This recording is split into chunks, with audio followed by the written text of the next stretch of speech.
Do you live in the Newark area and are stressed about your financial future? Do you feel like you're stuck in the endless anxiety of always having to work and make more money? With the economy acting all shaky and investments feeling riskier than ever, it's no wonder we're feeling the pressure. But guess what?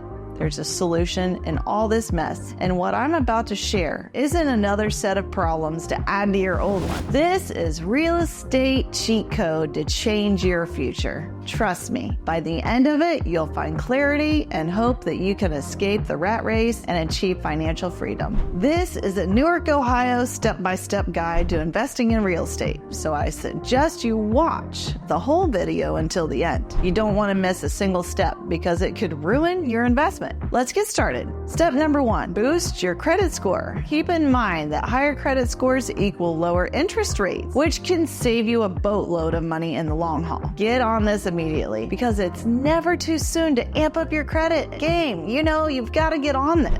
This is nothing that can wait. Save some cash. Apart from paying down your payment, don't forget about closing costs, repairs, and other expenses that you need in buying a property. Think about trimming down any unnecessary spending to find ways to increase your income to save money even faster. Lenders love to see sweet, steady flow of cash flow. So hold off on any major job or income change before you go get another loan. Keep your tax returns clean and on point and skip the crazy write-offs that could drop off your reported income. Remember, the aim is to prove to the lender that you're the real deal. Get pre-qualified, lay out your budget, plain and simple. That way you can narrow down your hunt. You don't want to just bite on the first offer. Look around, compare rates from different lenders so you can bag the best deal that you can. Oh, and don't look over extra costs like property taxes, insurance, and upkeep when you're sizing your budget. Remember the 1% rule. If you pay $100,000, you should expect rent of $1,000 a month minimum. If you want to sell a property for $200,000, then you should be getting $2,000 a month for rent. So make sure you scan all the houses, look for growth and perks that draw tenants to the area, such as schools, parks, and transit. Keep tabs on the market shift and the economy changes and signs that could shake up your property value. Remember, knowledge is power, so load up on as much information as you can before you make any moves. Are you extremely stressed out and anxious about always having to make more money to keep up with your bills or the Joneses? Have you always wanted to invest in real estate but have been so overwhelmed with knowing how to get started? Well, let me fix all those problems for you with my free Newark Real Estate Investing Guide. There are limited downloads, so make sure you get it now before it's gone. Check in the link in the description to get free access. Throw in your bid and don't be shy about negotiating multiple offers until you land the perfect deal. Keep those feelings in check and stick to your budget. Don't get snagged in any bidding wars. And don't forget, it's cool to walk away if the numbers don't add up or if the seller doesn't want to play ball. Seal the deal and tighten up with your lender and get with your agent to lock down a smooth close. Read over all the documents with fine proofreading and speak up if anything doesn't look right or if you're doubtful. And don't forget to budget for closing costs like lawyer fees, title insurance, escrow charges. Get your renovations on. Upgrade your home to boost the value and charm with potential renters. You need to improve that kitchen, upgrade that bathroom, and make it look like it's worth 10 times more than the price that you're asking. Think about bringing contractors in for big overhaul. I have locals that I work with and I can share my connection. And don't forget to budget for any problems or slowdowns along the way. Look for tenants. Push your rental property hard to attract local renters. Hitting up platforms like Facebook Marketplace, Instagram, Licking County Coalition for Housing, Licking County Metropolitan Housing Authority, and local rental listings. Screen those tenants with care to ensure that they're solid and trustworthy, and think about bringing in a property management crew. If DIY is not your thing, then don't do it. It'll cost you more money. Keep the lines of communication open with keeping in touch with your tenants so you can quickly fix any issues that might might arise. And remember, we don't do bugs and drugs, and if you pay, you get to stay. Now that we've had all this talking, let's go out and check out some of the properties that we've done. So when it comes to investing, it's very hard to sometimes locate a property. So we're at a property that, number one, we discovered a property that was not on the market. So number one, I had a seller, and the seller did not want to publicly post it in fear of, tenants moving. So when you do those things, you've got to be aware and cognizant of all the things and attributes that happen when you're buying an investment. When I discovered the property, then we went through all the different scenarios of how they could sell it. So I was able to find a buyer that was interested, and the buyer was able to purchase this, but we had some hurdles. So there was some deferred maintenance, and one of the biggest costs to the deferred maintenance was new roofs. And if you could see behind us, you could look at the new roofs. So the buyer's biggest concern was spending anywhere from $30,000 to $40,000 on new roofs. Well, fortunately, I have great connections with contractors and rehabbers and my roofing guys. I looked at the roofs and I guessed that it would be right around $20,000. And so the buyer said, if I could do $20,000 for a new roof, then he would buy it. Well, it came up to $21,000. So guess what? We still won, and we were able to get the deal done and without hardly any disturbance of the tenants. So you want, again, win-wins for everyone, and it's overcoming those hurdles is what we like to accomplish. So hopefully this is just one step towards answering any question you may have going forward with an investment, so we can do it in the way that you need to. So I like to tailor each investment towards what you need, sit down and come up with a game plan and discuss what you want, and sometimes they just fall in our lap. For first-time investors, I like to recommend at least a duplex,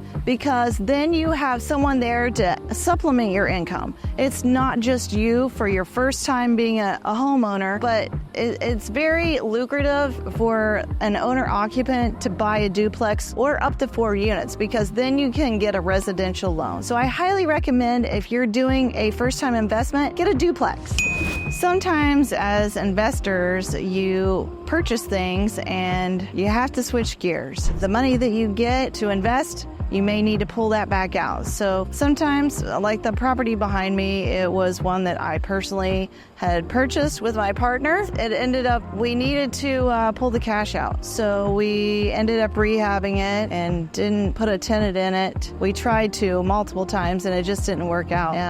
Because we ended up needing the cash for another project. So if you do wait for a year, then you have long-term capital gains. So if it's less than 12 months, then you have short-term capital gains to pay. So you've got to be aware of all the different things that you have options for. So again, if you buy an investment and you need the cash, you can always sell it. And this is a prime example of what you can do. So the house behind me took a while to get sold. My investor ended up being a owner-occupant, and there's multiple opportunities for him to have different income streams. So the first thing was to have family live with them, also rent out another section of it for a third unit. So he ended up deciding that he was going to rent the entire thing out. I was able to help with grant money. There's lots of local grants. So being connected with people who are in the community, it's good to know. There's a house right next to us, actually right behind us, that they're getting a new roof and new siding, and that was another investor of mine. There's free sidewalks right now. There's also free water line replacements for galvanized pipes. The whole city is trying to get all of them. We need to get rid of all of the things that are not productive in our community. So broken sidewalks, damaged roofs, damaged siding, broken water lines. They've also done a lot of gas line replacements. So you need to think about all the different avenues of getting free money to use it to your advantage, whether you're a homeowner or an investor. So on this street, I have worked with a young investor, and they ended up purchasing a home to use it as their primary residence. While they were working on rehabbing it, they decided to use it as an investment property.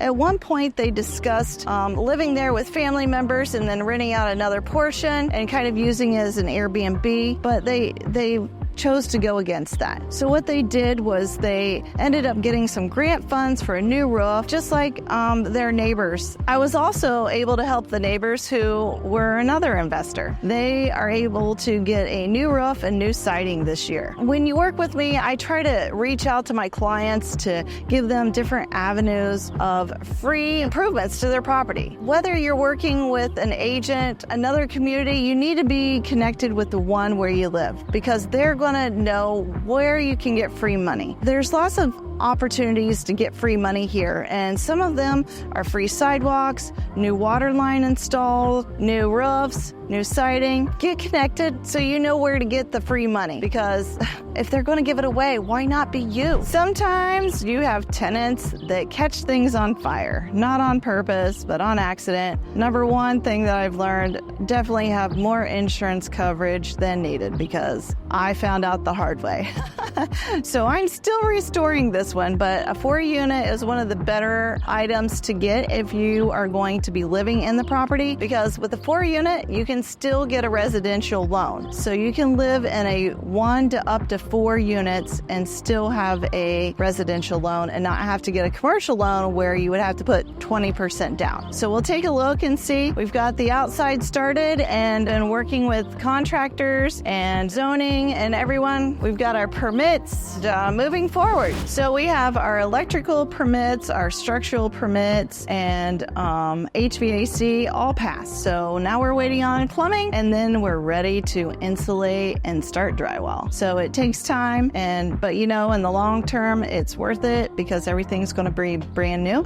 If you went through a fire, I'm right there with you. I understand how it goes, and it's not always easy, but you keep plugging through and it'll get accomplished. 1 bedroom here with closet, and then you walk into the living room. We open that up. We have bathroom here, and then walk-in pantry. And so they all mirror each other. And then we have a laundry right here on the main floor that's central, so it's inside, and it's going to be commercial. Up here is the bigger units. So again, you walk into the living room, bathroom. So look at this big bedroom, and look at this ginormous walk-in closet, and this is just a storage unit. And then here's another big bedroom, and look at that walk-in closet. This is the biggest unit.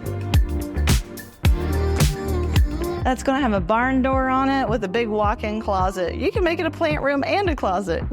This living room, we put in the laminated beam, and this has the biggest living room. I would live in this apartment. And then have a big walk-in pantry and a big kitchen. So I have been in real estate for 19 years now, 19 plus, and we were actually driving around looking at different investments and ran across one of my clients, and he's actually a realtor too, and this is Larry, and I ended up working with Larry on an investment, and he can share with you a little bit of what happened. Yeah, Amber, she brought me into a deal on West Main Street, multifamily, and we're trying to figure out creative ways to get the deal done, and she helped me figure out how to use a self-directed IRA, so it was great. Helped me get it purchased, and Amber, she's really good at getting things done. Yep. Yeah. There's always hurdles. There's hurdles that happen every time. Amber goes above and beyond for her clients. And, Larry's not just a client, he's also a broker owner. And so I work with other realtors too, even as client. And so, again, I try to do whatever I can to make a win-win for everyone. Start out small. Yeah, don't be scared. Jump in. You can only read and listen to so many podcasts before you got to pull the trigger. Thanks for watching until the end. And before you go, don't forget to hit up the link in the description for my free money guide. It's packed with all the deals to make your move to Newark easy and stress-free. And if you like this video, you'll love the guide too. For more Newark-related content, be sure to check out my other videos. See you next time.